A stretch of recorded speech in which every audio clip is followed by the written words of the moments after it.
Trump delivers a speech about terrorism, and Joe Biden hits the campaign trail for Hillary Clinton. We'll get you the latest from the presidential race, including the state of the race. Then, will winning over Republicans turn off some Democrats? We'll discuss the tightrope that Hillary has to walk to avoid alienating her party's base. Also, the Senate could be in play this November. That's not me saying it. It's the Republican leader of the Senate saying that. We will analyze the map. Good evening and welcome to RFL. I'm Andrew Whitman in for Richard French tonight. The young are getting restless with the Donald. A new USA Today Rock the Vote poll shows Hillary Clinton with a 36% lead with millennials, and she's holding a nearly 7-point lead in the Real Clear Politics polling average. And in New York, the news isn't much better for Donald Trump. He is down by 30 points in his own home state, a state that he has said he thinks he can win. New York is so deep blue, so that's not a big surprise, but only about half of New York Republicans say they like Donald Trump, and that, as you can imagine, is not good. Trump is trying to turn those numbers around. Today he gave his second serious policy speech in as many weeks. Last week it was the economy, today it was terrorism, and each time it was a subdued prompter speech.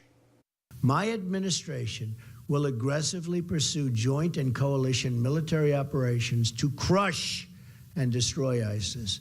International cooperation to cut off their funding, expanded intelligence sharing, and cyber warfare to disrupt and disable their propaganda and recruiting. Their recruiting is taking place right now, and they're setting records. As he might say himself, low energy. About an hour before Trump said that, Vice President Joe Biden had this to say at a Clinton rally in Scranton, Pennsylvania. No major party nominee in the history of the United States of America has, no, don't cheer or quiet, just listen, has known less or been less prepared to deal with our national security than Donald Trump. And what absolutely amazes me, that he doesn't seem to want to learn it. No, I really mean it. He doesn't seem to want to learn it. He doesn't seem to think it matters. This man is totally, thoroughly unqualified to be President of the United States of America.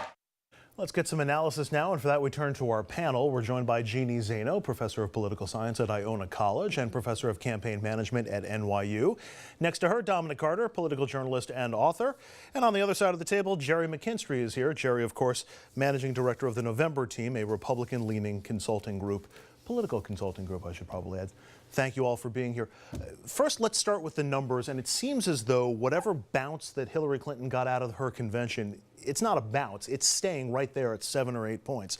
Jeannie, we're still 80 days away from the election, but how written in stone is this Clinton lead, and what would have to happen for it to evaporate? It is very strong for her. I mean, you look at the polls out of Colorado, Virginia, North Carolina, which is going to be in play for her. You look at where they're pulling advertising and where they're putting advertising, and you know that she could romp this election when it comes to the Electoral College. I mean, it's looking like the only places he may have a chance at this point are Ohio, maybe, Florida, maybe, maybe Pennsylvania. You mentioned New York at the top, his home state, her home state. She is killing him in this state. Not a huge surprise. She is a Democrat, but it has gotten very ugly out there. It's not just a post-convention bounce. This is because his campaign is taking on water, his campaign is imploding, and he is doing absolutely nothing in the last few weeks to fix that. What's more likely at this point, a Clinton landslide or a Trump win?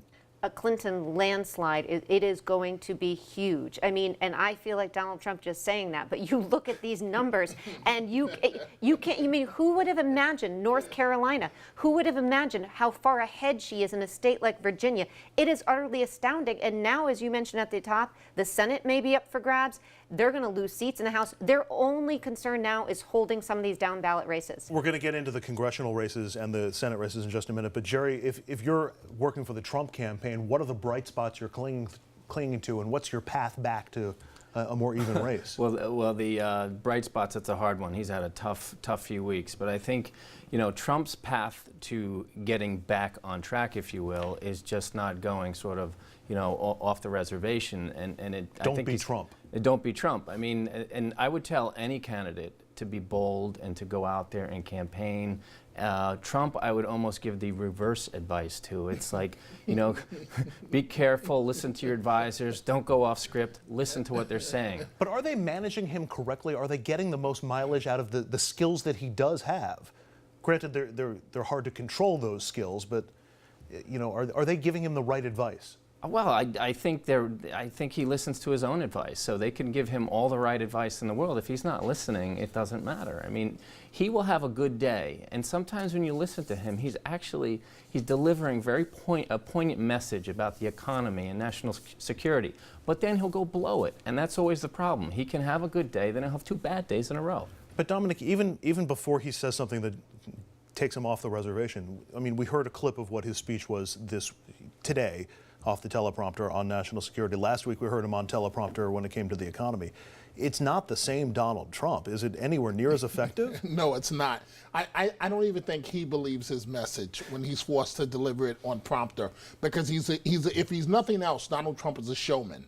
And he knows that when he's on prompter, he's putting forth a boring show.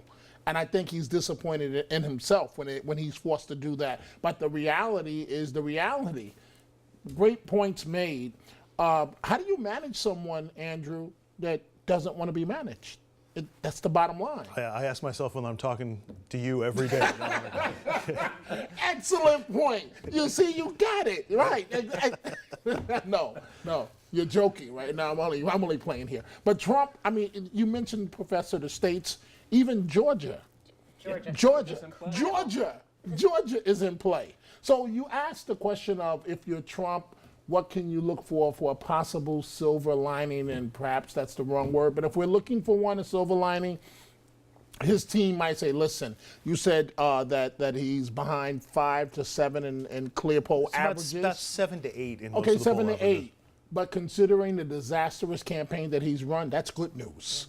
And if he's down only on an average of 7 to 8, he's got room, potentially, conceivably, to close the gap, though unrealistic. In terms of the silver lining, I couldn't agree with you more. The silver lining for him is he's running against Hillary Clinton, and people don't like her either. I mean, that's the silver lining for both of them. He has had a disastrous few weeks, and by all accounts, his campaign team and his family are beyond frustrated that he has done this to himself. Because if you think about it, he came out of the convention okay, but he has just done everything he could to hand this over to the Democrats. Let's flip the focus on this, Jerry. What should Hillary Clinton be doing? Should she continue to attack Trump? Should she try to basically bury him 80 days out before the election? Or should she try to stay above the fray, run a Rose Garden strategy? I think she should do a little bit of everything. I think she should stay above the fray, but I also think she's got to show that she can be forceful and throw a punch and show that she's the steady hand and that she has all this national security experience as a senator. I think she has to keep repeating that and meanwhile convince people that, you know what, she can be likable, or maybe she's not that bad, or she's the best choice of the two they have. Can likability and favorability can she get her numbers up from where they are? She's such a well-known quantity, Jeannie, that people have their minds made up already. Is there any movement there at all for her? We haven't seen much movement there, and Jerry knows this better than I do, but if I was her campaign strategist, I would not focus on trying to be more likable, trusted more. Of course she should do everything she can to show that she is, but I think the focus for her has got to be experience. I'm a steady hand. I can get in there and things will be safe. I'm not going to rock the boat. I'm not going to be tweeting late at night. But I mean, if you compare these two campaigns, Donald Trump spent Saturday night in Connecticut. No Republican is going to win Connecticut. What is this campaign doing? All you can imagine is he's begging to go to these states, and they're giving him a bone and saying, okay, go to Connecticut on a Saturday night. It makes absolutely no sense. And by the same token, she's spending her time in Florida. She's spending her time in Ohio. They're going to Virginia. They're going where they should be. I mean, you compare these campaigns, and the disaster that is the Trump campaign from a strategic perspective is utterly astounding. The logic behind her going to Florida or going to Virginia, she's trying to push that into her column and make Trump chase her in grounds. Absolutely. They're spending time in North Carolina. They're spending time in Georgia, as Dominic was saying. I mean, they understand where they're going to turn some of these states over, at least force him to go there. His campaign, or him, I believe, doesn't seem to understand any of that or doesn't care. Jerry, have you ever heard of a candidate the way we heard Trump last week and this weekend talking about, well, if I lose, so be it. I just go back to when a candidate starts talking about potentially losing. That's not a good sign. No, it's a terrible sign, and especially when you started talking about a rigged system. That was the first sign. No, candidates believe that they're going to win to the very end, and it's usually whispered maybe in the background, but it's never thrown out there like, so what? If I lose, and we have a long race to go. But I think we were seeing the pampered, filthy rich. If he's filthy rich, the rich Donald Trump, when he says stupid things like that, because no candidate in there, I've covered campaigns where you could have told the candidate on day one, you have no chance in hell, and they're people up until 10 minutes before polls close. We have a shot. And off camera, they've already told you we're ready to concede this thing. It's over.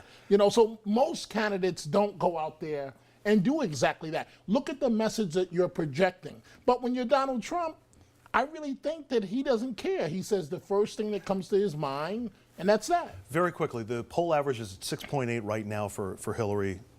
It's been between 8 and 7 for the better part of a couple of weeks. Where does this race have to be by Labor Day if Trump's going to have a chance? Jeannie? It has to be, he's got to be up in my mind. He's got to be leading come Labor Day. He's got to be leading come Labor Day. And that means she has to implode. And that means he doesn't spend the weekends attacking the New York Times. I mean, it's utter ridiculousness what he's been doing. Jerry, where does Trump have to be by Labor Day? I think the Wall Street Journal had an interesting editorial where they were talking about that Trump he's in deep trouble. Republicans are very concerned. Other articles have talked about he's got to make major gains by mid-September. Otherwise, they're going to leave him behind to hopefully salvage Senate and congressional And we'll races. get into that in just a minute. Give me a number. Oh, he's got to be far better than he's doing now. Okay, not the number I was looking for. Dominic, you got a number? It's hard to give you a number, Andrew, because there are so many X factors out there. If there's, God forbid, a terrorist attack, that hurts Hillary Clinton. It plays right into his beating on his chest. I'm the tough guy. You're not going to get any specifics, but I'm going to be tough on the world. That plays to his strength. Terrorist attack or factors. Clinton is not going to make a mistake. She's going to run Rose Garden and throw a punch or two every now and then, but she does not control the email situation. So that, with a terrorist attack, that's why I can't give you a number, because it can quickly turn around. And on that note, more and more Republicans are coming out against Donald Trump and going all in for Hillary Clinton. We'll tell you why that isn't all good news necessarily for Hillary.